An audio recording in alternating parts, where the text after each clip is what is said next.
Hi, I'm Simon with AppliancePartsPros.com. Today we're going to show you how to repair your appliance.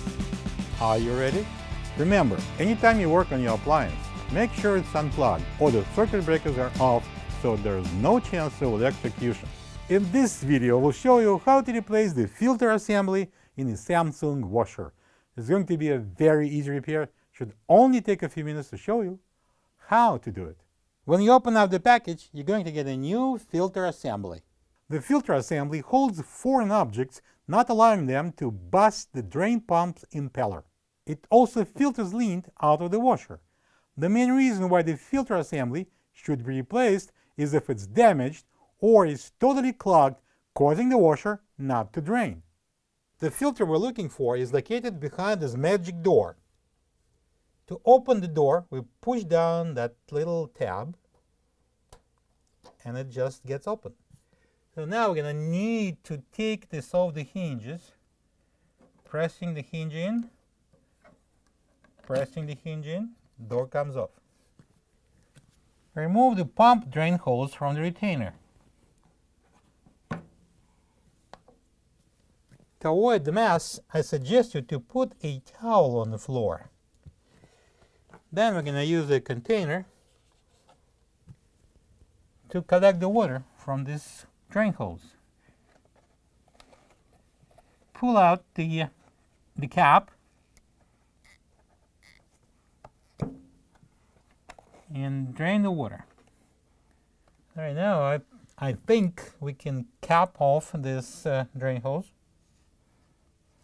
And if there's any water left inside, we're going to have it on the floor, on the towel, hopefully. Next thing would be to unscrewing that filter. Going to turn it counterclockwise. Several turns before it will lose the catch. And now we can pull it out.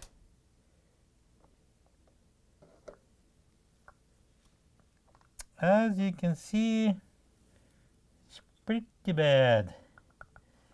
And I'm going to stop that waterfall by inserting the towel in there.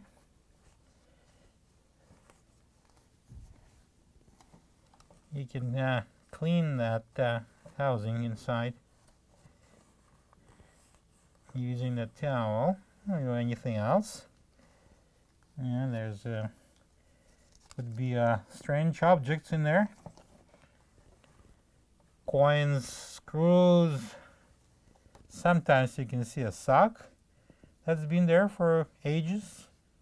Your baby's sock that baby's already went to high school and the sock is still there.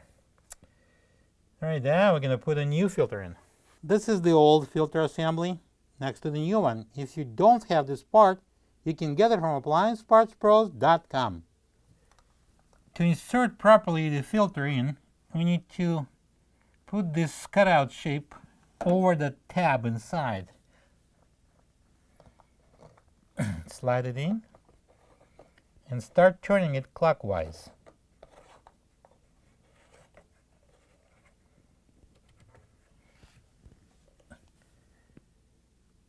As you can see, there's a small gap here between that notch here, and the arrows are not quite together, so we need to turn it a little more clockwise, just a little bit more. As you can see, the two arrows are against each other, and there's no gap here. That means the filter is installed properly. And we don't need a towel anymore, we can take it off. Place the pump drain hose into the retainer. Make sure it's not going anywhere. And this is the time for the door to go back on. Install one hinge at a time. Push it in and then just close the door. Plug the washer in and make sure it runs good. Thank you for being a part of another successful repair brought to you by AppliancePartsPros.com. For any of your future appliance repair projects, please check out our other videos available on our site, on Facebook, on YouTube, and on Instagram.